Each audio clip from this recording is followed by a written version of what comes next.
నా అనుభవంలో ఇదే సంఘటనలు నాలో జరుగుతున్నాయండి. ఇప్పుడు నేను చెప్పినవన్నీ అయ్యే, ఎవరికేం చెప్పలా.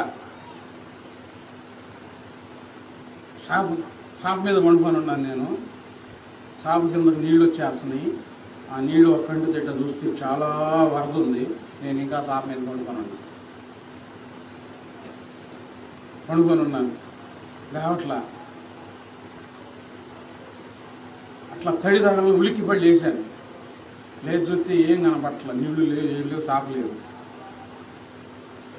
ఏం చేయాలా? లేచి ప్రార్థన చేయొద్దు. మళ్ళీ పండుకున్నాను. షాపు లేదు, నీళ్ళు లేవు.